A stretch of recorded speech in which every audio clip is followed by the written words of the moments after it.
ഈശോ മിശിഹായ്ക്ക് സ്തുതിയായിരിക്കട്ടെ. ഈശോയിൽ ഏറ്റവും പ്രിയപ്പെട്ട പിതാക്കന്മാരെ, അച്ഛന്മാരെ, സിസ്റ്റേഴ്സ്, കർത്താവിൻ്റെ പ്രിയപ്പെട്ട മക്കളെ, നിങ്ങളോട് കൂടെ ഈ ദിവസങ്ങളിൽ കർത്താവിൻ്റെ വചനവുമായി എഴുന്നേറ്റ് നിൽക്കാൻ ദൈവം ഭാവിയും അയോഗ്യനുമായി എനിക്ക് നൽകുന്ന ഈ കൃപയ്ക്ക് ഞാൻ ദൈവത്തെ മഹത്വപ്പെടുത്തുന്നു. നിങ്ങളെല്ലാവരെയും ഓർത്ത് കർത്താവിന് നന്ദി പറയുകയും ചെയ്യുന്നു. നിങ്ങൾ വചനത്തിൻ്റെ കവാടം തുറക്കപ്പെടാൻ ആഗ്രഹിച്ച് വന്ന ജനമാണെന്ന് ഞാൻ മനസ്സിലാക്കുന്നു. ദൈവത്തിന് മഹത്വ ആരാധനയെ സമർപ്പിക്കാം. നമ്മൾ ഇന്ന് ഈ പ്രാരംഭ ദിവസം, നമ്മൾ ഈ ദിവസങ്ങളിൽ കർത്താവിൻ്റെ ശുശ്രൂഷയിൽ നമ്മൾ വചനവുമായി കർത്താവിൻ്റെ മുമ്പിലിരിക്കുമ്പോൾ നമ്മൾ ശ്രദ്ധിക്കേണ്ട ചില കാര്യങ്ങൾ ഞാൻ ഓർമ്മപ്പെടുത്തുന്നു. ഒന്നാമത്തേത്, നമ്മൾ ദൈവവചനത്തിൻ്റെ അപരിമേയമായ ശക്തിയിൽ വിശ്വസിക്കണം.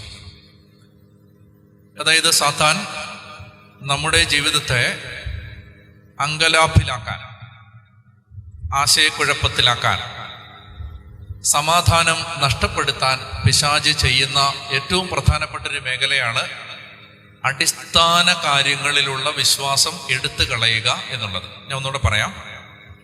സാത്താൻ നമ്മുടെ ജീവിതത്തെ തകർക്കാൻ ആഗ്രഹിക്കുമ്പോൾ അവൻ ഉപയോഗിക്കുന്ന പ്രധാനപ്പെട്ട ആയുധങ്ങളിൽ ഒന്നാണ് അടിസ്ഥാന കാര്യങ്ങളിലുള്ള വിശ്വാസം നശിപ്പിച്ച് കളയുക. ഒരു ജനതയെ, ഒരു ദേശത്തെ, ഒരു ഇടവകയെ, അല്ലെ ഒരു പുരോഹിതനെ, ഒരു സിസ്റ്ററിനെ ഒക്കെ പിശാച് തകർക്കാൻ ആഗ്രഹിക്കുമ്പോൾ അവൻ എടുത്തിടുന്ന ഒന്നാമത്തെ ആയുധമാണ് ഫണ്ടമെന്റൽസിലുള്ള വിശ്വാസം എടുത്തു കളയുക എന്നുള്ളത്. ഹല്ലേലൂയ. അപ്പോ ബൈബിൾ ഒരു സാധാരണ പുസ്തകം പോലെ തോന്നും. അപ്പോൾ വിശുദ്ധ കുർബാന ഒരു ആചാരമായി തോന്നും. കുമ്പസാരം മനുഷ്യൻ ഉണ്ടാക്കിയ ഒരു സമ്പ്രദായമായി തോന്നും. മതം കാലഹരണപ്പെട്ട ഒരു സാംസ്കാരിക ഉൽപ്പന്നമായി തോന്നും. അപ്പൊ വിശ്വാസം ഹൃദയത്തിൽ നിന്ന് വേരോടെ പിഴുതു കളഞ്ഞ് അവൻ നമ്മുടെ അടിസ്ഥാനങ്ങളെ ആക്രമിക്കും. നമ്മൾ നമ്മുടെ വിശ്വാസത്തെ നട്ടു വളർത്തിയ, നമ്മൾ നമ്മുടെ വിശ്വാസത്തെ പടുത്തുയർത്തിയ ഏറ്റവും അടിത്തറ എന്ന് വിളിക്കാവുന്ന ഒന്നാണ് എഴുതപ്പെട്ട ദൈവവചനം. പറഞ്ഞേ ഹല്ലേലൂയ.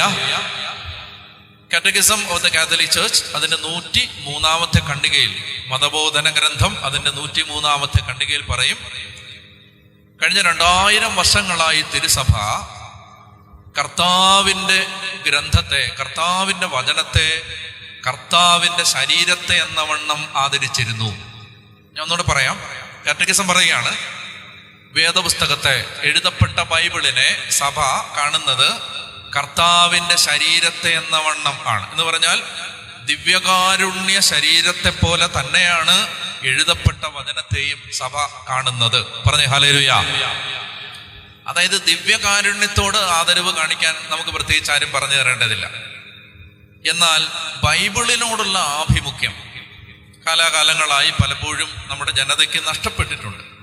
ഇപ്പോൾ നമ്മളൊരു തിരിച്ചുവരവിൻ്റെ പാതയിലാണ്. അനേകായിരങ്ങൾ ദൈവവചനം പഠിക്കാനും വചനം പഠിപ്പിക്കാനും അതുപോലെ തന്നെ വചനത്തിൽ ആഴപ്പെടാനും ആഗ്രഹിക്കുന്ന ഒരു വലിയ ജനത നമ്മുടെ നാട്ടിൽ രൂപപ്പെടുന്നുണ്ട്, ലോകമെമ്പാടും രൂപപ്പെടുന്നുണ്ട്. അപ്പൊ നമ്മൾ ഈ കാലഘട്ടത്തിൽ വളരെ ശ്രദ്ധിക്കേണ്ട ഒരു മേഖലയാണിത്. അതായത് കർത്താവിന്റെ വചനം. പറഞ്ഞ ഹല്ലേലൂയ. മതബോധന ഗ്രന്ഥം വീണ്ടും പറയും, പിതാവായ ദൈവം ബൈബിളിലൂടെ തൻ്റെ മക്കളോട് നേരിട്ട് സംസാരിക്കുന്നു. പിതാവായ ദൈവം തൻ്റെ മക്കളോട് ബൈബിളിലൂടെ, ഞാൻ എന്താ പറഞ്ഞേ മറന്നുപോയി, നേരിട്ട് സംസാരിക്കുന്നു. അതായത് നിങ്ങൾക്ക് ദൈവത്തെ കേൾക്കണമെങ്കിൽ ഇനി നിങ്ങൾ ഒരു കൗൺസിലറിന്റെ അടുത്ത് പോകണ്ട. എവിടെ പോയാൽ മതി? നിങ്ങളുടെ കയ്യിലെ വചനം തുറന്നാൽ മതി. ഞാൻ ഖത്തറിൽ വെച്ച് ഒരു ചെറുപ്പക്കാരിയും ഈ ഡിസംബറിൽ അവിടെ ധ്യാനം ഉണ്ടായിരുന്നു. അപ്പോൾ അവിടെ വെച്ച് ഒരു ഭാര്യയും ഭർത്താവിൻ്റെ അടുത്ത് വന്നു. അവരെന്നോട് പറഞ്ഞു, 2017 വരെ ഞങ്ങൾ നിരീശ്വരവാദികളായിരുന്നു. 2017 വരെ. ഫാദർ, 2017 അങ്ങ് ദൈവവചനം വായിക്കാൻ ആവശ്യപ്പെട്ടത് ഞങ്ങൾ കേട്ടു. ഞങ്ങൾ ബൈബിൾ വായിക്കാമെന്ന് വിചാരിച്ചു. നമുക്ക് നോക്കാമല്ലോ, തർക്കിക്കാൻ, പ്രശ്നം ഉണ്ടാക്കാൻ, വഴക്കുണ്ടാക്കാൻ. ഇന്ന് ഞങ്ങൾ ബൈബിളിൻ്റെ ഉപാസകരാണ്, ഞങ്ങൾ വിശ്വാസികളാണ്. വചനം വലിയ മാറ്റം വരുത്തും. ഒരുപാട് പേരെ എനിക്കറിയാം. യുക്തിവാദ ഗ്രൂപ്പുകളിലൊക്കെ പോയിരുന്ന് എന്നോടൊരിക്കലും ഒരു മനുഷ്യൻ എനിക്ക് എഴുതി തന്നു, അച്ഛാ യുക്തിവാദികളുടെ പേര് അച്ഛൻ പറയരുത്, യുക്തിവാദികളുടെ യൂട്യൂബ് ചാനലിന്റെ പേരും അച്ഛൻ പറയരുത്, ഇത് അറിയാത്ത ആളുകൾ അച്ഛൻ്റെ വായിലൂടെ കേട്ടിട്ട് അപ്പോൾ. എന്നിട്ട് ആ മനുഷ്യൻ എനിക്ക് അതിനകത്ത് എഴുതി തന്നു. ഞാൻ അച്ഛനെ വിമർശിക്കാൻ ഇത് എഴുതുന്നല്ല, ഞാൻ ഒരു യുക്തിവാദിയുടെ പ്രധാനിയുടെ തലവന്റെ പേരെഴുതിയിട്ട് അദ്ദേഹം എന്നോട് പറഞ്ഞു, ഞാൻ ഈ ആളുടെ കൂടെ നിഴല് പോലെ നടന്നിരുന്ന ആളാണ്, എന്നാൽ ഞാൻ വചനം കേട്ട് എൻ്റെ കർത്താവിൻ്റെ സ്വന്തമായി തീർന്നു. പറഞ്ഞ ഹല്ലേലൂയ, പറഞ്ഞ ഹല്ലേലൂയ. അപ്പോ ദൈവവചനത്തിന് മാത്രമേ നമ്മളിൽ സ്ഥായിയായ മാറ്റം വരുത്താൻ പറ്റൂ. ഞാൻ പറഞ്ഞു വരുന്നത്, ദൈവവചനത്തെ സഭ കർത്താവിൻ്റെ ശരീരത്തെ എന്നവണ്ണം ബഹുമാനിച്ചു. അതുപോലെ തന്നെ സഭ, പിതാവായ ദൈവം, സഭ പറയുകയാണ് തൻ്റെ മക്കളോട് നേരിട്ട് സംസാരിക്കാൻ. ദൈവത്തെ കേൾക്കണ്ടേ നമുക്ക്? വേണ്ടേ? വേണം. അപ്പം അതുകൊണ്ട് പ്രിയ ദൈവമക്കളെ, എനിക്ക് ഈ പ്രാരംഭ ദിവസം നിങ്ങളോട് പറയാനുള്ളത്, ദൈവവചനത്തെ അത്രയും ഹൃദയം പൊട്ടി സ്നേഹിക്കണം. ഞാൻ എൻ്റെ അനുഭവം പറയാം. 2005 ഞാൻ അച്ഛനായി. ദൈവത്തിൻ്റെ കൃപ കൊണ്ട് എനിക്ക് ഈ ബൈബിളിനോട് വലിയൊരു സ്നേഹവും വിശ്വാസവും ദൈവം തന്നു. ആരംഭത്തിൽ അതങ്ങനെ ആയിരുന്നില്ല, എന്നാൽ പിന്നീട് കർത്താവിൻ്റെ കൃപ എന്നെ സ്പർശിച്ചപ്പോൾ എനിക്ക് ഈ ദൈവവചനത്തോട് വലിയ സ്നേഹമുണ്ടായി. അപ്പോൾ ഈ സ്നേഹം ഉണ്ടായതിൽ പിന്നെ എനിക്ക് പറയാൻ പറ്റും, എൻ്റെ ജീവിതം താഴോട്ട് പോയിട്ടില്ല. ഞാൻ എന്ന് ഈ ബൈബിളിനെ സ്നേഹത്തോടെ എടുക്കാൻ തുടങ്ങിയോ അന്ന് മുതൽ എൻ്റെ ദൈവം എല്ലാ അർത്ഥത്തിലും എന്നെ അനുഗ്രഹിക്കാൻ തുടങ്ങി. ഹല്ലേലൂയ. എൻ്റെ സാക്ഷ്യമാണ് അത് പറഞ്ഞുകൊണ്ട് ഞാൻ തുടങ്ങാം. എല്ലാ അർത്ഥത്തിലും ദൈവം എന്നെ അനുഗ്രഹിക്കാൻ തുടങ്ങി. എപ്പോഴാണ്? ഞാൻ കർത്താവിൻ്റെ വചനത്തെ സ്നേഹിക്കാൻ തുടങ്ങിയ കാലം മുതൽ. പറഞ്ഞേ ഹല്ലേലൂയ, പറഞ്ഞേ ഹല്ലേലൂയ. അതുകൊണ്ട് എനിക്ക് ആരംഭ നിമിഷങ്ങളിൽ നിങ്ങളോട് പറയാനുള്ളത്, ദൈവവചനത്തെ അപ്പൻ നമ്മളോട് സംസാരിക്കുകയാണ്. കേൾക്കുന്നുണ്ടോ? എനിക്ക് നിങ്ങളെ ഇരുട്ടായതുകൊണ്ട് കാണാനൊന്നും പറ്റുന്നില്ല. കാണാം, ചെറുതായിട്ടൊക്കെ കാണാം. മറ്റേ അന്ധന് കാഴ്ച കിട്ടിയ പോലാണ് എൻ്റെ അവസ്ഥ. മനുഷ്യരെ കാണാം, അവർ മരങ്ങളെ പോലെ ഇരിക്കുന്നു. അതാണ് എൻ്റെ ഇപ്പോഴത്തെ അവസ്ഥ. ഇപ്പോൾ ഒരു സ്പർശനോടെ കിട്ടിയാലേ എനിക്ക് എൻ്റെ കാഴ്ച ശരിയാവത്തുള്ളൂ. അപ്പോൾ നിങ്ങൾ പ്രതികരിക്കണം. നിങ്ങൾ കേൾക്കുന്നുണ്ടോ? ഉണ്ട്, ഓക്കെ. അപ്പോൾ ഈ 2 കാര്യങ്ങൾ മനസ്സിൽ വെക്കുക. ഒന്ന്, സഭ കർത്താവിൻ്റെ മറന്നുപോയി ശരീരത്തെ എന്നവണ്ണം ദൈവവചനത്തെ ബഹുമാനിക്കുന്നു. രണ്ടാമത്തേത്, പിതാവായ ദൈവം നേരിട്ട് തൻ്റെ മക്കളോട് സംസാരിക്കുകയാണ് ദൈവവചനത്തിലൂടെ. അതുകൊണ്ട് ഈ വചനം നമുക്ക് വചനം വായിച്ചു തുടങ്ങാം. നിങ്ങൾ ബൈബിൾ കൊണ്ടുവരണം, നോട്ട്ബുക്ക് കൊണ്ടുവരണം, പേന കൊണ്ടുവരണം. എന്നിട്ട് ബൈബിൾ വചനങ്ങൾ എഴുതിയെടുക്കണം. ഞാൻ ഈ എഴുതിക്കൊണ്ട് വന്നിട്ടില്ല, നിങ്ങളോട് പറയേണ്ടത്. ഞാൻ എഴുതിക്കൊണ്ട് വരാത്തത് ഞാൻ ഒരുങ്ങാത്തത് കൊണ്ടല്ല, മറിച്ച് ഞാൻ ഈ വൈകുന്നേരങ്ങളിൽ കർത്താവിൽ ആശ്രയിക്കുകയാണ്. അതായത്, കർത്താവ്, എനിക്ക് ഈ ജനത്തിന് വേണ്ടത് എന്താണെന്ന് എനിക്ക് അറിഞ്ഞുകൂടാ. എനിക്ക് കണ്ണൂരും പിലാത്തറയൊക്കെ വലിയ പരിചയമുള്ള സ്ഥലങ്ങളല്ല. നിങ്ങളുടെ ജീവിത രീതി എന്താണെന്ന് എനിക്ക് അറിഞ്ഞുകൂടാ. നിങ്ങളുടെ കുടുംബങ്ങളുടെ അവസ്ഥ എന്താണെന്ന് എനിക്ക് അറിഞ്ഞുകൂടാ. ഈ രൂപതയുടെ ആത്മീയ അവസ്ഥ എനിക്ക് അറിഞ്ഞുകൂടാ. നിങ്ങൾ ഓരോരുത്തരുടെയും ജീവിതത്തിൽ എന്താണ് നിങ്ങൾ കടന്നു പോകുന്നത് എനിക്ക് അറിഞ്ഞുകൂടാ. ഓരോരുത്തരോടും വന്ന് ചോദിക്കാനുള്ള നേരവും ഇല്ല. അപ്പൊ പിന്നെ ഇത്രയേ ഉള്ളൂ വഴി. കർത്താവെ, അങ്ങേക്കെല്ലാം അറിയാം.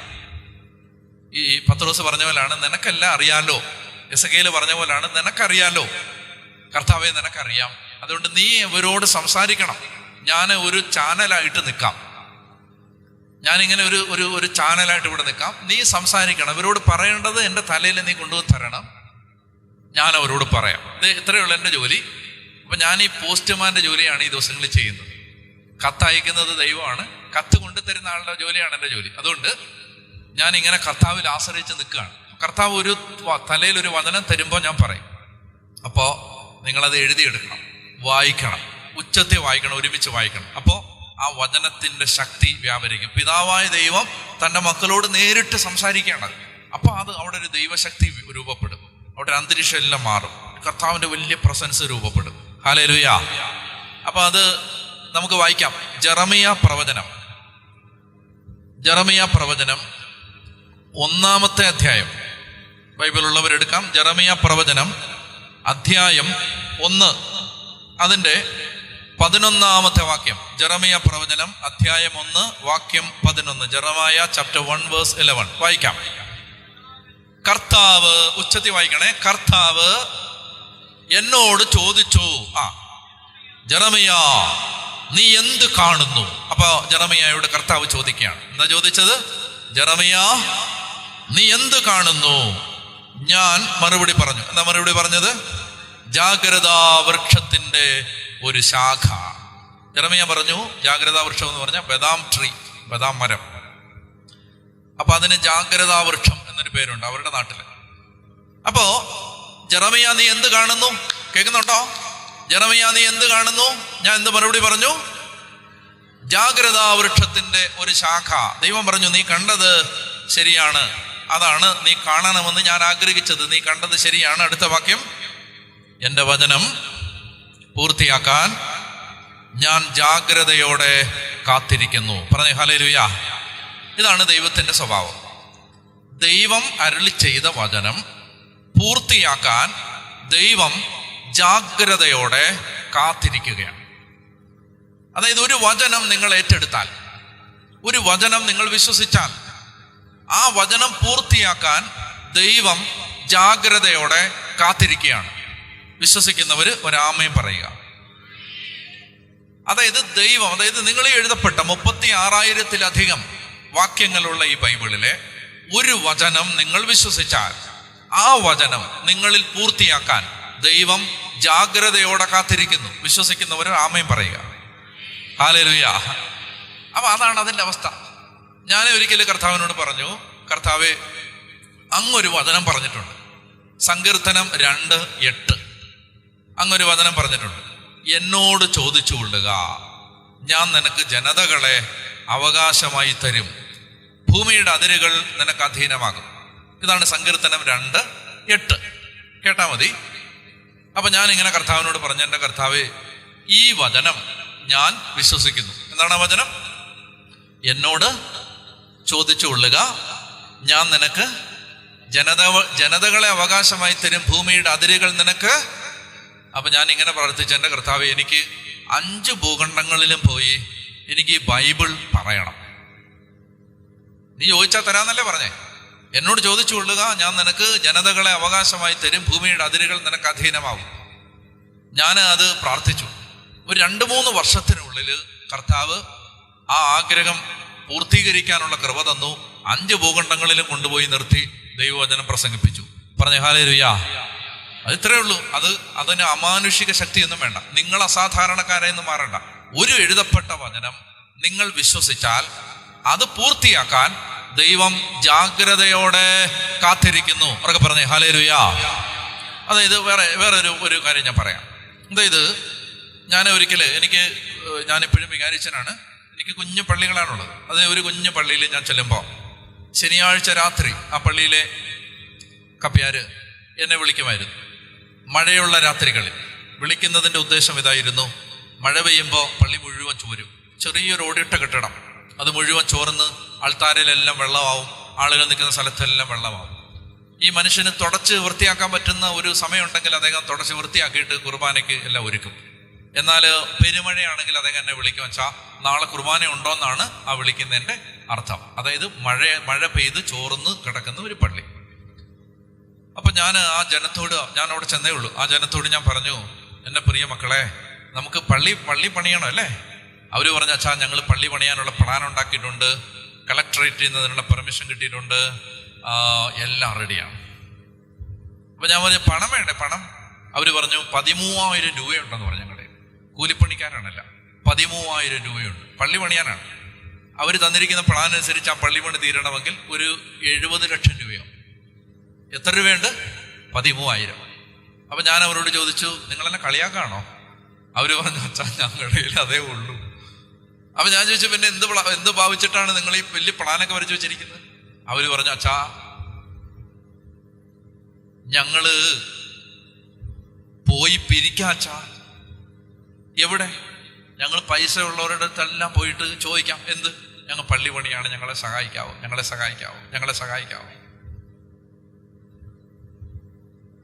അപ്പൊ ഞാൻ പറഞ്ഞു, ഞാൻ ജീവിച്ചിരിക്കുമ്പോ നിങ്ങളെ ഞാൻ ഭിക്ഷയാചിക്കാൻ വിടില്ല, ഞാൻ ജീവിച്ചിരിക്കുമ്പോൾ. അപ്പൊ അവര് വിചാരിച്ച് ഞാൻ കൊടുക്കുമായിരിക്കും.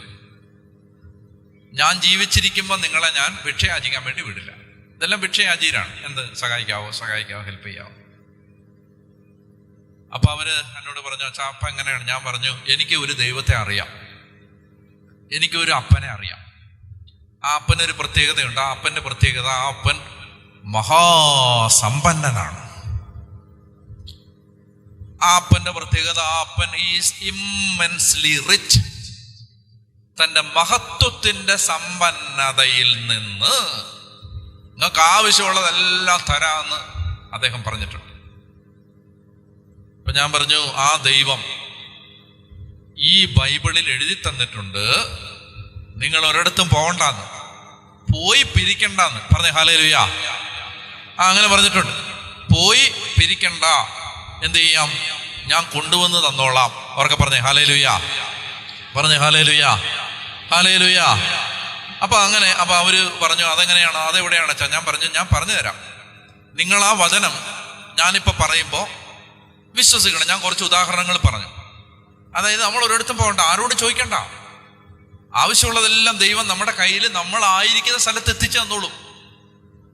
അപ്പൊ അവരെന്നോട് പറഞ്ഞു, അതെങ്ങനെയാണ്? അപ്പൊ ഞാൻ കുറെ ഉദാഹരണങ്ങൾ പറഞ്ഞപ്പോൾ അവർക്ക് മനസ്സിലായി. അപ്പൊ ഞാൻ പറഞ്ഞു, അങ്ങനെയാണെങ്കിൽ നിങ്ങൾ പെട്ടെന്ന് ഈ വചനം എഴുതിയെടുത്തോളൂ. ഒരു വചനം അവർക്ക് ഞാൻ പറഞ്ഞു കൊടുത്തു. അത് ഇതാണ്, ഹഗ്ഗായി പ്രവചനം 2-ാം അധ്യായം. ഹഗ്ഗായി പ്രവചനം 2-ാം അധ്യായം 7-ാമത്തെ വാക്യം. ഹഗ്ഗായി 2:7. ഞാൻ എല്ലാ ജനതകളെയും കുലുക്കും എന്ന് പറയാമോ? ഞാൻ എല്ലാ ജനതകളെയും കുലുക്കി സർവത്ത് എന്ന് കേട്ടിട്ടുണ്ടോ? ആ കുലുക്കാണിത്. ഞാൻ എല്ലാ ജനതകളെയും കുലുക്കും. അപ്പൊ അവരെന്ത് ചെയ്യും? അങ്ങനെ എല്ലാ ജനതകളുടെയും അമൂല്യനിധിയുമായി അവർ അവരുടെ കാശുമായിട്ട് അവര് ഇങ്ങോട്ട് വരും. ഈ ആലയം ഞാൻ മഹത്വപൂർണമാക്കും, സൈന്യങ്ങളുടെ കർത്താവ് അരുളി ചെയ്യുന്നു. ഇങ്ങനെ ഒരു വചനം ഇതിനകത്തുണ്ട്. ഞാൻ ആ ജനത്തോട് ചോദിച്ചു, നിങ്ങൾ വിശ്വസിക്കുന്നുവോ? അവര് പറഞ്ഞു, അച്ഛാ ഞങ്ങൾ വിശ്വസിക്കുന്നു. അപ്പൊ അങ്ങനെയാണെങ്കിൽ നിങ്ങൾ ഒരു കാര്യം ചെയ്താൽ മതി. എല്ലാ വ്യാഴാഴ്ചയും നമുക്ക് ഈശോയെ എഴുന്നള്ളിച്ച് വെച്ച് പ്രാർത്ഥിക്കാം. കർത്താവേ, നീ പറഞ്ഞിട്ടുണ്ട്, നീ ജനതകളെ കുലുക്കും, അവർ അവരുടെ ധനവുമായി നിന്റെ അരികിലേക്ക് വരും. ഈ ആലയത്തെ ഞാൻ മഹത്വപൂർണ്ണമാക്കും. ഞങ്ങളത് വിശ്വസിക്കുന്നു. ഞങ്ങൾക്ക് പോയി പിരിക്കാനൊന്നും വയ്യ, ഞങ്ങൾക്ക് നാണം കെടാൻ വയ്യ. കർത്താവേ, നീ കൊണ്ടു തരണം, നീ പറഞ്ഞല്ലേ. എൻ്റെ പൊന്നുമക്കളെ അവർ പ്രാർത്ഥിച്ചു. നിങ്ങൾ വിശ്വസിക്കുമെന്ന് എനിക്ക് അറിഞ്ഞുകൂടാ. വേണമെങ്കിൽ തിരുവനന്തപുരത്ത് വന്ന് വെരിഫൈ ചെയ്തോ. എനിക്ക് തോന്നുന്നില്ല ലോക ചരിത്രത്തിൽ എവിടെയെങ്കിലും 8 മാസം കൊണ്ടൊരു പള്ളി പണി തീർന്നിട്ടുണ്ട്. എനിക്ക് അറിഞ്ഞുകൂടാ. ഉണ്ടെങ്കിൽ നിങ്ങൾ പറയണം. ഇതുവരെ എൻ്റെ അറിവിലില്ല. 8 മാസം കൊണ്ട് ഏതാണ്ട് ഒരു 70-75 ലക്ഷം രൂപയുടെ മനോഹരമായൊരു ദേവാലയം ആ ജനത്തിന് വേണ്ടി ദൈവം പണി കഴിപ്പിച്ചു.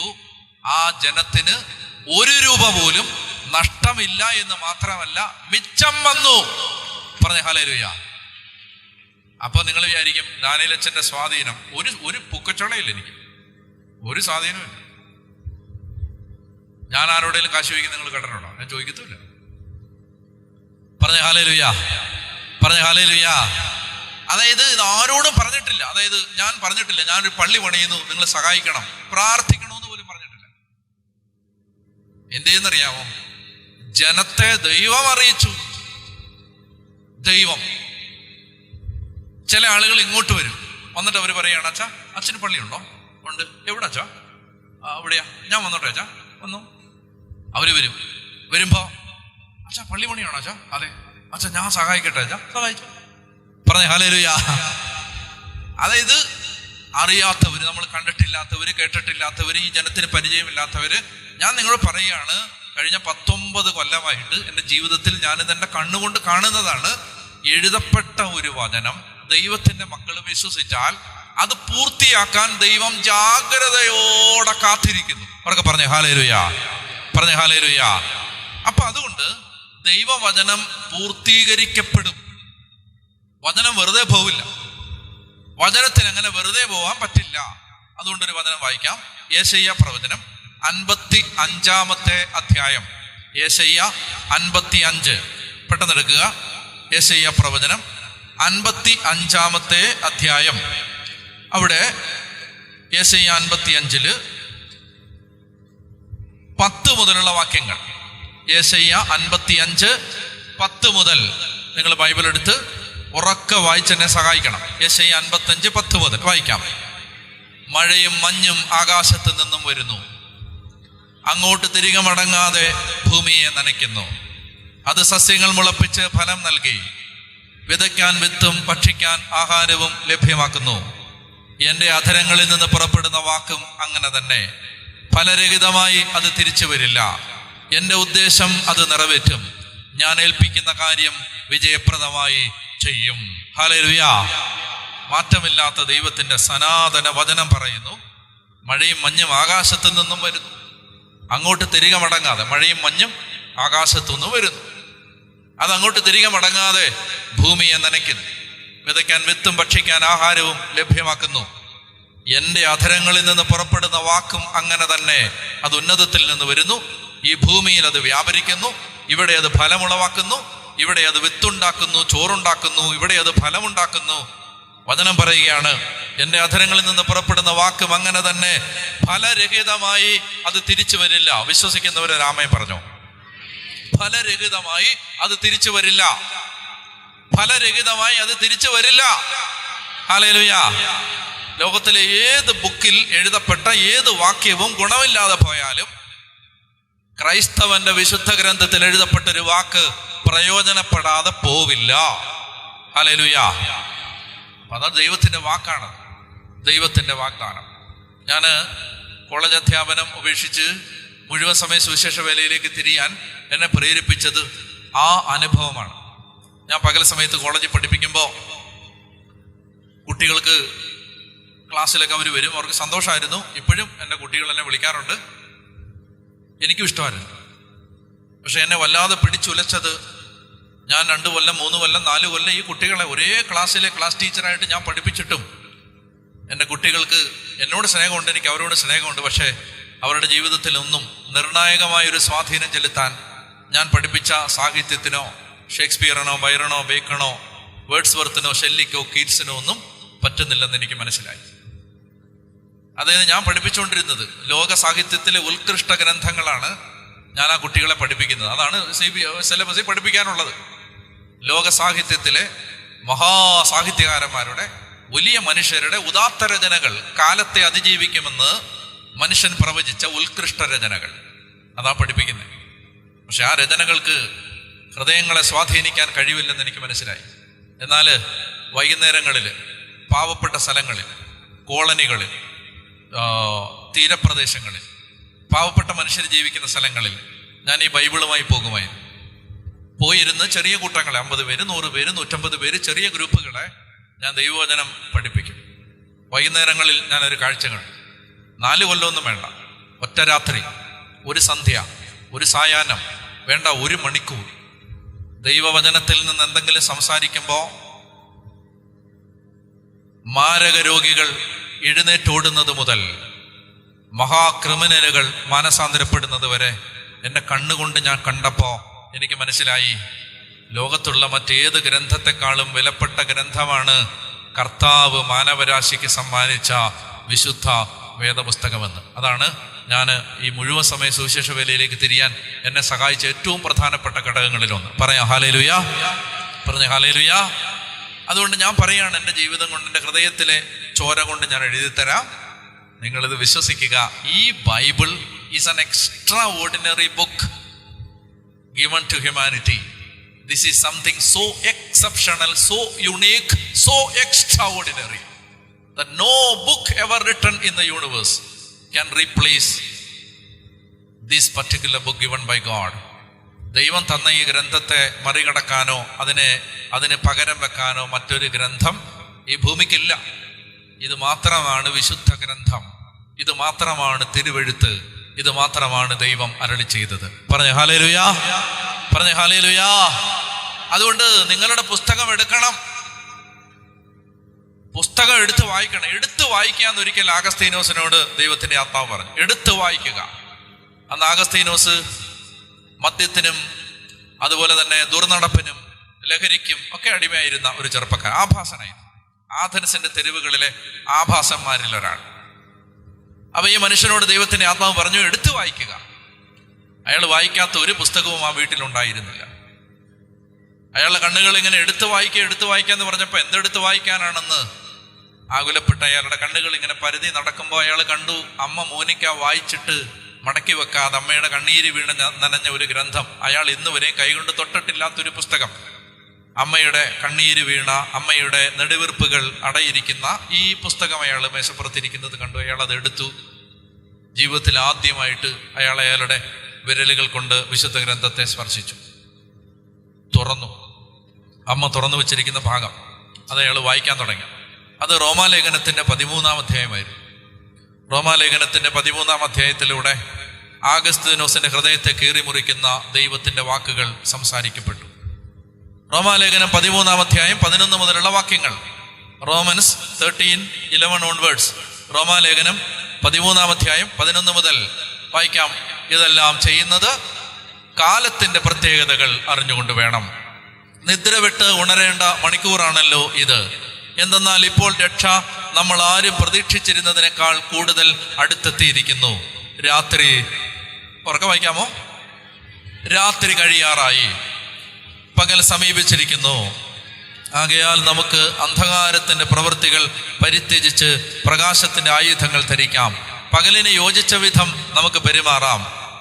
സുഖലോലുപതയിലോ മദ്യലഹരിയിലോ അവിഹിത വേഴ്ചകളിലോ വിഷയാസക്തിയിലോ കലഹങ്ങളിലോ അസൂയയിലോ നിങ്ങൾ വ്യാപരിക്കരുത്. പ്രത്യുത കർത്താവായ യേശുക്രിസ്തുവിനെ ധരിക്കുവിൻ.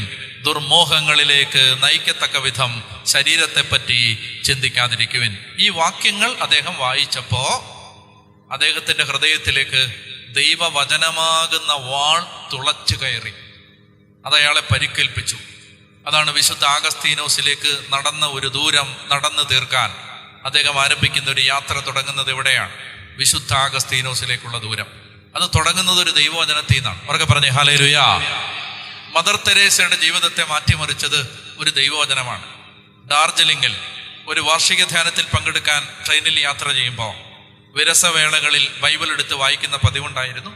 അങ്ങനെ കയ്യിൽ സൂക്ഷിച്ചിരുന്ന പുതിയ നിയമത്തിന്റെ കോപ്പി എടുത്ത് അതെങ്ങനെ വായിക്കുമ്പോഴാണ് മത്തായിയുടെ സുവിശേഷം 25-ാം അധ്യായത്തിൽ ഈ ചെറിയവരിൽ ഒരാൾക്ക് ചെയ്തു കൊടുത്തപ്പോൾ എനിക്ക് തന്നെയാണ് ചെയ്തു തന്നത് എന്ന ഈശോയുടെ വാക്കുകൾ മദർ വായിച്ചത്.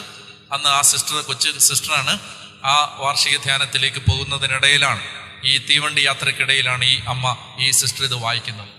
അവിടുന്ന് തിരിച്ചു വന്നു. ഈ വചനം അങ്ങനെ കുത്തി വലിക്കുന്ന കാരമുള്ള പോലെ ഹൃദയത്തെ കുത്തി നോവിച്ചു കൊണ്ടിരുന്നു.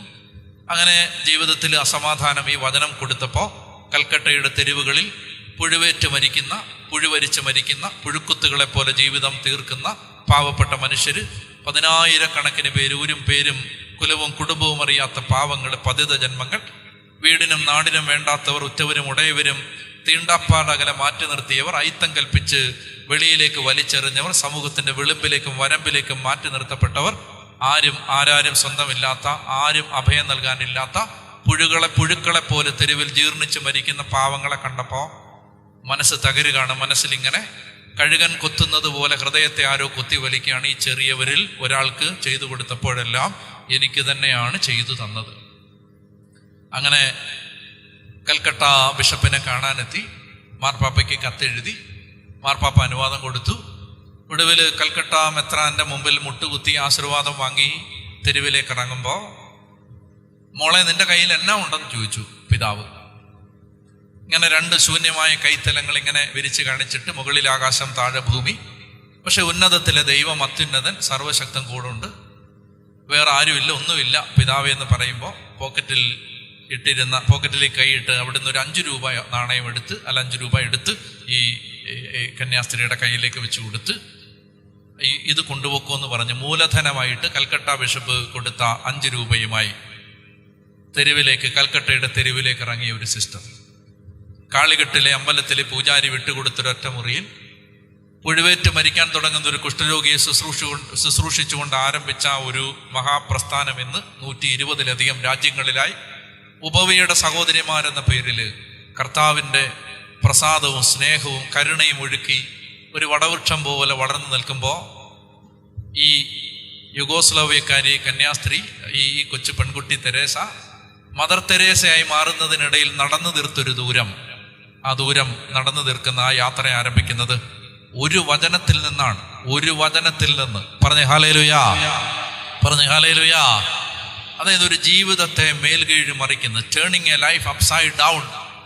ഒരു ജീവിതത്തെ അപ്പാടെ തകിടം മറിക്കുന്നത് വചനമാണ്. വചനം. അവർക്ക് പറഞ്ഞേ ഹല്ലേലൂയാ. അതുകൊണ്ട് ഞാൻ പറയുകയാണ് എൻ്റെ പ്രിയപ്പെട്ട സഹോദരങ്ങളെ, ഭാഗ്യമാണത്. ഭാഗ്യം, മഹാഭാഗ്യം. അതായത് നിങ്ങൾക്ക് ഈ നിങ്ങളുടെ കയ്യിലുള്ള വിശുദ്ധ ഗ്രന്ഥത്തെ സ്നേഹിക്കാൻ ഒരു കൃപ കിട്ടിയാൽ അത് മഹാഭാഗ്യമാണ്. കാരണം നിങ്ങളുടെ ജീവിതം പിന്നീട് പഴയതുപോലെയല്ല. ഇങ്ങനെ അടയിരിക്കണം, കൊതിയോടെ ബൈബിളും കൊണ്ടിരിക്കണം, ആർത്തിയോടെ അത് വായിച്ച് വായിച്ച് വായിച്ച് വായിച്ച് തീർക്കണം. കർത്താവെ അങ്ങെന്താണ് സംസാരിക്കുന്നതെന്ന് ചോദിച്ചുകൊണ്ട് വായിക്കണം. അങ്ങനെയാ ബെനഡിക്റ്റ് മാർപ്പാപ്പ ലെക്സിയോ ദിവ്യേന ചെയ്യാൻ പറഞ്ഞു തന്നത്. അതായത് ഓരോ ബൈബിൾ ഭാഗവും വായിക്കുമ്പോൾ എൻ്റെ ദൈവമേ, ഇത് അയൽക്കാരന് വേണ്ടിയുള്ള വചനമല്ല, വികാരിച്ചന് വേണ്ടിയുള്ള വചനമല്ല. പറഞ്ഞേ ഹല്ലേലൂയാ. നമുക്ക് നമ്മളോട് ഞങ്ങൾ അച്ഛന്മാര് ധ്യാനം കൂടാൻ പോയി അട്ടപ്പാടിയിൽ. അപ്പൊ അച്ഛന്മാരെല്ലാം എല്ലാവരും കൂടെ ഒരുമിച്ച് പോയപ്പോൾ രൂപതയിലെ അച്ഛന്മാരെല്ലാം ഉണ്ട്. അപ്പൊ അവിടെ എൻ്റെ കൂട്ടുകാരൻ ഒരു അച്ഛൻ കൗൺസിലിങ്ങിന് പോയിരുന്നപ്പോൾ അവിടെ ഒരു ബഹുമാനപ്പെട്ട സിസ്റ്റർ അച്ഛന് വേണ്ടി പ്രാർത്ഥിക്കാൻ വേണ്ടി കർത്താവിനോട് ഇങ്ങനെ കർത്താവിനെ സ്തുതിച്ച് പ്രാർത്ഥിച്ച് കർത്താവെ സംസാരിക്കണമെന്ന് പറഞ്ഞപ്പോൾ ഈശോ ഇങ്ങനെ സംസാരിച്ചു. ഈ അച്ഛൻ ബൈബിൾ വായിക്കുന്നില്ല എന്ന് പറഞ്ഞു. സിസ്റ്ററിന് അത് പറയാനൊരു മടിയായിരുന്നു. എന്നാലും കർത്താവ് പറഞ്ഞല്ലേ എന്ന് ഓർത്ത്, അച്ഛാ ഈശോ പറയുന്നുണ്ട് അച്ഛൻ ബൈബിൾ വായിക്കുന്നില്ല. അച്ഛന് ദേഷ്യം വന്നു. അച്ഛൻ പറഞ്ഞു, അങ്ങനാണെങ്കിൽ അത് പറഞ്ഞത് ഈശോ അല്ല എന്ന് പറഞ്ഞു. ഒന്നിയിൽ ഈശോയ്ക്ക് തെറ്റി, അല്ലെങ്കിൽ സിസ്റ്ററിന് തെറ്റി. ആർക്കാ തെറ്റിയെന്ന് പറഞ്ഞോളാൻ പറഞ്ഞു. അപ്പൊ സിസ്റ്റർ പേടിച്ചിട്ട് പറഞ്ഞു, അച്ഛാ ഈശോ എന്നോട് പറഞ്ഞാണ് അച്ഛൻ ബൈബിൾ വായിക്കുന്നില്ല. അതെങ്ങനെ പറയാൻ പറ്റും, ഞാൻ വായിക്കുന്നതല്ലേ. അപ്പൊ സിസ്റ്റർ പിന്നെയും പ്രാർത്ഥിച്ചു, ഈശോയെ സംസാരിക്കണേ, അച്ഛൻ വളരെ കലിപ്പിലാണ്, ഈശോയെ സംസാരിക്കണേ. അപ്പൊ ഈശോ വീണ്ടും പറഞ്ഞു, ഈ അച്ഛൻ ബൈബിള് വായിക്കുന്നില്ല എന്ന് പറഞ്ഞു. സിസ്റ്റർ പറഞ്ഞു, അച്ഛാ ഈശോ പിന്നെ അത് തന്നെ പറയുന്നത്. അച്ഛൻ മേശപ്പുറത്തൊരൊറ്റ ഇടിച്ചു. സിസ്റ്റർ, ഞാൻ അതുകൊണ്ടാണ് ഇങ്ങനത്തെ പരിപാടികൾക്ക് വരാത്തതെന്ന് പറഞ്ഞു. നിങ്ങൾക്ക് വായിത്തോന്ന് നിങ്ങളങ്ങ് പറയുക, ഞാൻ ബൈബിള് വായിക്കുന്നില്ല എന്നാലും പറഞ്ഞു.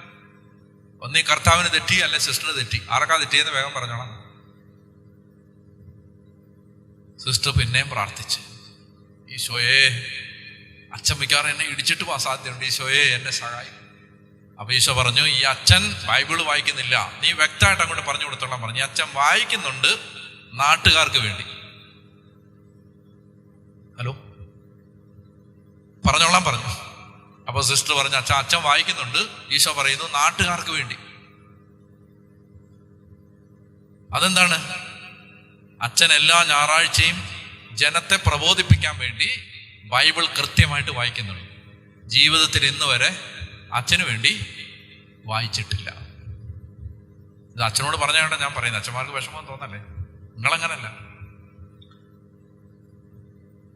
അതെന്നെ വല്ലാതെ ചിന്തിപ്പിച്ചു. അപ്പൊ ഈ അച്ഛന് വന്നിട്ട് എന്നെ പറയണം, ഡാനിയലെ എനിക്കിങ്ങനൊരു അനുഭവം ഉണ്ടായടാ, അത് എന്നെ മാറ്റിമറിച്ചു. അച്ഛൻ പറയാണ്, എന്നോട് പറയാണ്, ഞാൻ വായിക്കുന്നുണ്ട്, ശരിയാ ശരിയാ, ഇപ്പോഴേ എനിക്ക് മനസ്സിലായി, ശരിയാ, ഞാൻ ഒത്തിരി വായിക്കുന്നുണ്ട്. എന്തിനാണ്? ഇടവക്കാരെ നന്നാക്കാൻ വേണ്ടി.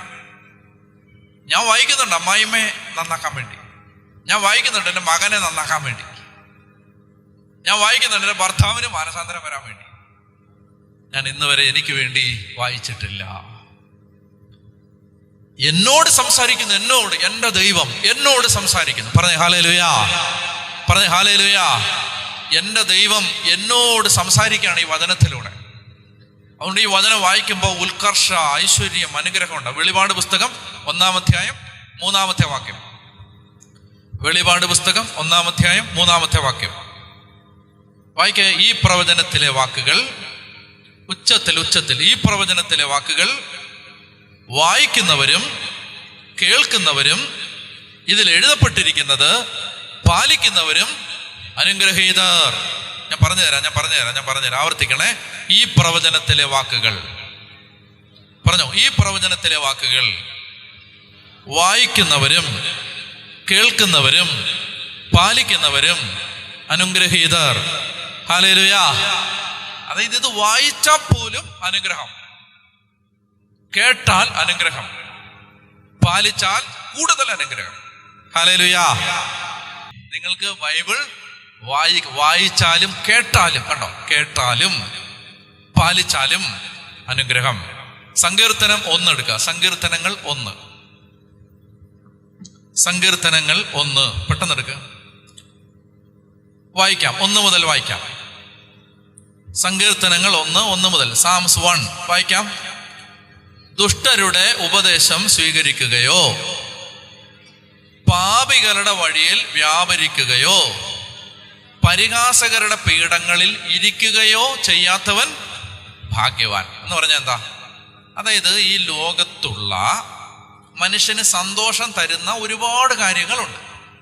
ഇപ്പൊ ഇന്നത്തെ കാലത്ത് നമുക്കെല്ലാം സന്തോഷം തരുന്നൊരു കാര്യമാണ് വെറുതെ ഇരിക്കുന്ന സമയത്ത് ഫോൺ എടുത്തിട്ട് ഈ ഷോർട്സ് കണ്ടാൽ നമുക്കൊരു സന്തോഷമുണ്ട്, അല്ലേ? അതിപ്പോൾ എല്ലാവർക്കും ഉള്ളതാണ്. എന്താ, ഇത് കാണുമ്പോൾ സന്തോഷമാണ്. ഷോർട്സിനൊരു കുഴപ്പമുണ്ട്, ഒന്ന് തുടങ്ങിക്കഴിഞ്ഞാൽ ഈ മറ്റേ ഇത് മറ്റേ കശുവണ്ടി തിന്നുന്ന പോലാണ്.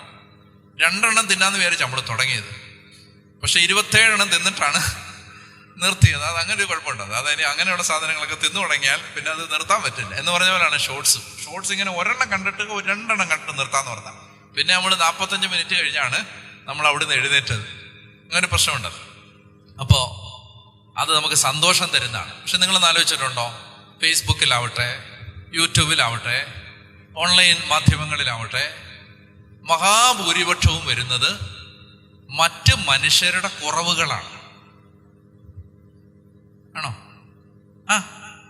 അവൻ 3ാമത് കെട്ടി, അവൾ അവൻ്റെ കൂടെ ഓടി, ഇവരുടെ കുടുംബത്തിൽ സംഭവിച്ചത് എന്താണെന്ന് അറിയാമോ? ഞെട്ടുന്ന ഒരു തമ്പനയിൽ. ഈ സിനിമാ നടന്റെ ജീവിതത്തിൽ സംഭവിച്ചത് ഞെട്ടിപ്പിക്കുന്നതാണ്. നമ്മൾ സമയം പോയെന്ന് ഓർത്ത് മാത്രമേ ഞെട്ടത്തുള്ളൂ. അത് കഴിയുമ്പോൾ വേറെ ഞെട്ടലൊന്നുമില്ല. അപ്പൊ ഇങ്ങനെ എല്ലാം അപവാദവും ആക്ഷേപവും മറ്റുള്ളവരുടെ കിടപ്പറ രഹസ്യങ്ങളും അതുപോലെ തന്നെ മറ്റുള്ളവന്റെ കുറിച്ചുള്ള അധിക്ഷേപങ്ങളും കുറ്റം, ഇത് മാത്രമാണ് എല്ലാം ഒന്നും ഞാൻ പറയുന്നില്ല, മഹാഭൂരിപക്ഷവും നമ്മൾ കണ്ടുകൊണ്ടിരിക്കുന്നത് മുഴുവൻ ഇതാണ്. ഫേസ്ബുക്ക് ആവട്ടെ, ഇൻസ്റ്റഗ്രാം ആവട്ടെ, വാട്സപ്പ് ആവട്ടെ, നമ്മുടെ മനസ്സിലേക്ക് വന്ന് കയറുന്നതിൽ ഭൂരിപക്ഷവും ഇതാണ്. വചനം പറയുകയാണ്, ദുഷ്ടരുടെ ഉപദേശം സ്വീകരിക്കുകയോ പാപികളുടെ വഴിയിൽ വ്യാപരിക്കുകയോ പരിഹാസകരുടെ പീഠങ്ങളിൽ, എന്ന് പറഞ്ഞാൽ ഇന്നത്തെ കാലത്ത് പറഞ്ഞാൽ ഇൻസ്റ്റഗ്രാമിൽ സമയം ചെലവഴിക്കുകയോ ഫേസ്ബുക്കിൽ സ്ക്രോൾ ചെയ്ത് സമയം കളയുകയോ വാട്സാപ്പ് ഫോർവേഡ് മെസ്സേജുകൾ വായിച്ച് സമയം കളയുകയോ ചെയ്യാത്തവൻ ഭാഗ്യവാൻ. ഇന്നത്തെ ഭാഷയിൽ പറഞ്ഞാൽ ആവശ്യമില്ലാത്ത ഓൺലൈൻ ചവറുകളെല്ലാം കണ്ട് സമയം കളയാത്തവൻ ഭാഗ്യവാൻ. അപ്പൊ അവൻ എന്താണ് അങ്ങനെ സമയം കളയാത്തത്? അവന് വേറൊരു വിഷയത്തിലാണ് ആനന്ദം. അടുത്ത വാക്യം, അവന്റെ ആനന്ദം കർത്താവിന്റെ നിയമത്തിലാണ്. അവന്റെ ആനന്ദം കർത്താവിന്റെ വചനത്തിലാണ്. എൻ്റെ പൊന്നു സഹോദരങ്ങളെ, പ്രാർത്ഥിക്കണം. എൻ്റെ ജീവിതത്തിൽ എപ്പോഴെങ്കിലും അങ്ങനെ ഒരു കൃപ കിട്ടിയാൽ, അതായത് എൻ്റെ കർത്താവിൻ്റെ വചനം വായിക്കുമ്പോൾ 10 ഇൻസ്റ്റഗ്രാം റീൽസ് കാണുന്നതിനേക്കാളും സ്റ്റോറി കാണുന്നതിനേക്കാളും ഒരു സന്തോഷം കിട്ടുന്ന ഒരു അഭിഷേകം നിങ്ങൾക്ക് കിട്ടിയാൽ നിങ്ങൾ രക്ഷപ്പെട്ടു. പിന്നെ നിങ്ങളുടെ ജീവിതത്തിൽ ഒരു തിരിഞ്ഞു നോട്ടമില്ല. അവൻ്റെ ആനന്ദം കർത്താവിൻ്റെ വചനത്തിലാണ്. രാവും പകലും അവൻ അതിനെക്കുറിച്ച് ധ്യാനിക്കുന്നു. രാവും പകലും അവൻ അതിനെക്കുറിച്ച് ധ്യാനിക്കുന്നു.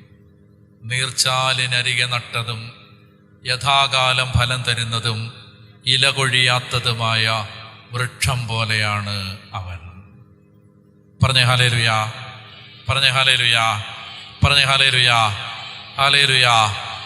നിങ്ങൾ ഇവിടെയുള്ള ആരെങ്കിലും ഒരു ശുശ്രൂഷകനോ ശുശ്രൂഷകയോ ദൈവവേല ചെയ്യുന്ന ഒരാൾ, നിങ്ങൾക്ക് മരിക്കുന്നത് വരെ ഇല കൊഴിയാതെ ഫലം കൊടുത്ത് ശുശ്രൂഷ ചെയ്യണമെങ്കിൽ നിങ്ങൾക്ക് ഞാൻ ഒരു രഹസ്യം പറഞ്ഞു തരാം.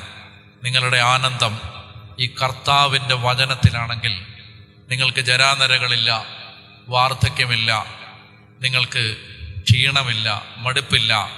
നിങ്ങൾക്ക് നിങ്ങളുടെ ഫലദായകത്വം, ഫ്രൂട്ട്ഫുൾനെസ് നിങ്ങൾ മരിക്കുന്നത് വരെ ആയിരിക്കും. പറഞ്ഞ ഹല്ലേലൂയാ. നിങ്ങൾ മരിക്കുന്നത് വരെ നിങ്ങൾ കർത്താവിന് വേണ്ടി ജീവിക്കും, കർത്താവിന് വേണ്ടി ഓടും. പറഞ്ഞ ഹല്ലേലൂയാ. ആ കാരണം എന്താ അറിയാം? വചനം, എഴുതപ്പെട്ട വചനം പറയുന്നു, ഇല കൊഴിയാത്ത ഒരു വൃക്ഷം പോലെയായിരിക്കും അവൻ. നീർച്ചാലിനരികെ നട്ടതും യഥാകാലം ഫലം തരുന്നതും ഇല കൊഴിയാത്തതുമായ വൃക്ഷം പോലെയാണ് അവൻ. അടുത്ത വാക്യം, അവന്റെ പ്രവർത്തികൾ സഫലമാകുന്നു. ഒരു വേർഷൻ ബൈബിൾ പറയുന്നത് ഇങ്ങനെയാണ്, അവൻ എന്ത് ചെയ്താലും അത് സഫലമാവുന്നു. അവൻ തൈ നട്ടാൽ അത് മരമാവും, അവൻ തട്ടുകട തുടങ്ങിയാൽ അത് സൂപ്പർ മാർക്കറ്റാണ്. അവൻ എന്ത് ചെയ്താലും അത് ഫലമടയും. അവനൊരു കാര്യത്തിനിറങ്ങിയാൽ അത് നടക്കും. അവനൊരു കാര്യം ഉദ്ദേശിച്ചാൽ അത് പൂർത്തിയാവും. കാരണം അവൻ്റെ കൂടെ എഴുതപ്പെട്ട വചനമുണ്ട്, വചനത്തിലൂടെ ദൈവമുണ്ട്. രാവും പകലും അവൻ അതിനെക്കുറിച്ച് ധ്യാനിക്കുന്നു. നീർച്ചാലിനരികെ നട്ടതും യഥാകാലം ഫലം തരുന്നതും ഇല കൊഴിയാത്തതുമായ വൃക്ഷം പോലെയാണ് അവൻ. അവർക്ക് പറഞ്ഞേ ഹല്ലേലൂയാ. ഏത് വാക്യം നമുക്ക് ജീസസ് എൻകൗണ്ടർ എന്ന ഒരു പ്രോഗ്രാം ഉണ്ട് യൂത്ത് അത് കേട്ടോണേ. ജീസസ് എൻകൗണ്ടർ എല്ലാ ഞായറാഴ്ചയും രാത്രി 9 മണിക്ക് സൂമിലൂടെ ആയിരക്കണക്കിന് യുവതിയുവാക്കന്മാർ പങ്കെടുക്കുന്ന ഒരു ശുശ്രൂഷയാണ് ജീസസ് എൻകൗണ്ടർ. ജീസസ് എൻകൗണ്ടറിൽ ഒരു പെൺകുട്ടി പറയുന്ന സാക്ഷ്യം ഞാൻ ശ്രദ്ധിച്ചു. ആ സാക്ഷ്യം ഇതാണ്. അവള് പറഞ്ഞു, ഒരു 2-3 കൊല്ലത്തേക്ക് ഞാൻ ദൈവവിശ്വാസം എല്ലാം നഷ്ടപ്പെട്ട് നിരീശ്വര ചിന്തകളിലൂടെ എല്ലാം പോയി. എനിക്ക് വളരെയധികം ദൈവവിശ്വാസം പോയി, പ്രാർത്ഥന, ആത്മീയ കാര്യങ്ങളെല്ലാം മടുപ്പനുഭവപ്പെട്ട് ഞാൻ വല്ലാത്തൊരവസ്ഥയിലായിരുന്നു. ആ സമയത്ത് എന്നോടൊരാൾ പറഞ്ഞു, നീ ഇങ്ങനെ ആയിരുന്നില്ലല്ലോ, നീ ഒന്ന് ബൈബിള് തുറന്ന് വായിക്കും. അങ്ങനെ അവള് ബൈബിൾ തുറന്നപ്പോൾ അവൾക്ക് കിട്ടിയത്, മോശ ദൈവത്തെ കാണുമ്പോൾ മോശ ചോദിക്കുകയാണ്, ദൈവമേ അങ്ങയുടെ പേരെന്താണ്? ഞാൻ ഈജിപ്തിലേക്ക് ചെന്ന് ഇസ്രായേൽ മക്കളോട് ദൈവം എന്നെ സന്ദർശിച്ചു എന്ന് പറയുമ്പോൾ അവർ എന്നോട് ചോദിക്കും, ഏത് ദൈവം? ദൈവത്തിന്റെ പേരെന്താണ്? അപ്പൊ ദൈവം പറഞ്ഞു, ഞാൻ ആകുന്നവൻ ആകുന്നു. അല്ല, മനസ്സിലായോ? I am who I am. ഈ കുട്ടി പറയും, നിങ്ങൾ ആലോചിച്ച്, സാധാരണ ഇതൊക്കെ വായിക്കുമ്പോൾ ഇതൊക്കെ എന്താണെന്ന് ഓർത്ത് നമ്മൾ അടുത്ത വാക്യത്തിലേക്ക് പോകും. ഈ കുട്ടി പറയുകയാണ്, ഞാൻ ആകുന്നവൻ ആകുന്നു എന്ന ദൈവത്തിന്റെ പേര് മോശയോട് പറഞ്ഞത് വായിച്ചപ്പോൾ എൻ്റെ ദൈവമേ, വലിയ ഒരു പരിശുദ്ധാത്മ അഭിഷേകം എന്നിലേക്ക് വരികയും എനിക്ക് നഷ്ടപ്പെട്ട വിശ്വാസം ആ വാക്യത്തിലൂടെ എന്നിലേക്ക് തിരിച്ചു വരികയും ചെയ്തു. പറഞ്ഞേ ഹല്ലേലൂയാ. ഞാൻ യൂത്തിനെ ധ്യാനിപ്പിക്കുമ്പോൾ ഒരു പെൺകുട്ടി എന്നോട് പറഞ്ഞാണ്, 6 വർഷമായി ഞാൻ ഒരു മുസ്ലിം ചെറുപ്പക്കാരനുമായി പ്രേമത്തിലാണ്. ഞാൻ ചെറുപ്പത്തിൽ വളരെ വിശ്വാസിയായിരുന്നു. എന്നാൽ ഞാൻ ഇങ്ങനെ ഈ ചെറുപ്പക്കാരനുമായി പ്രേമത്തിലായിട്ട് അവൻ അയച്ചു തന്ന വീഡിയോകളെല്ലാം കണ്ട് എൻ്റെ വിശ്വാസം എല്ലാം പോയി. എനിക്ക് ബൈബിള് ഒരു സാധാരണ പുസ്തകമാണ്. അതായത് ബൈബിള് അവൻ പറയുന്ന അനുസരിച്ച് ഇത് നിങ്ങൾ ചുമ്മാ വെറുതെ തട്ടിക്കൂട്ട് ഗ്രന്ഥമാണ്, ഇതല്ല ഒറിജിനൽ. എനിക്ക് യേശുവിൽ വിശ്വാസമില്ല, യേശു ഒരു പ്രവാചകൻ മാത്രമാണ്. ഞാൻ വചനം പ്രസംഗിച്ചുകൊണ്ടിരിക്കുകയാണ്. വചനം പ്രസംഗിച്ചുകൊണ്ടിരിക്കുമ്പോൾ ഒരു മൂന്നാമത്തെ നിരയിൽ ആദ്യത്തെ സീറ്റിൽ ഈ കുട്ടി ഇരിപ്പുണ്ട്. വളരെ താല്പര്യമില്ലാതാണ് ഇരിക്കുന്നത്. എന്നാൽ ഞാനൊരു വചനം പറഞ്ഞു. ഈശോ പറഞ്ഞു, വഴിയും സത്യവും ജീവനും ഞാനാകുന്നു, എന്നിലൂടെ അല്ലാതെ ആരും പിതാവിന്റെ പക്കലേക്ക് പോകുന്നില്ല. ഞാൻ ഈ വചനം പറയുകയാണ്. യേശുവിൻ്റെ അനന്യത അത് ഞാൻ പ്രസംഗിക്കുകയാണ് ചെറുപ്പക്കാരോട്. പ്രസംഗിക്കുമ്പോൾ ഈ കുട്ടി അത്ര താല്പര്യമില്ലാതൊക്കെയാണ് ഇരിക്കുന്നത്. എന്നാൽ പിന്നീട് ഈ ക്ലാസ് കഴിയുമ്പോൾ ഈ മകൾ എൻ്റെ അടുത്ത് വന്നിട്ട് പറയുകയാണ്, അച്ഛാ, ഞാൻ എൻ്റെ തെറ്റായ ബന്ധം ഉപേക്ഷിക്കുന്നു. ഞാൻ യേശുവിനെ വിട്ട് എനിക്കിനി ഒന്നും വേണ്ട, ആരും വേണ്ട, ഞാനത് ഉപേക്ഷിക്കുന്നു. 6 വർഷത്തെ ബന്ധം ഞാൻ ഉപേക്ഷിക്കുന്നു.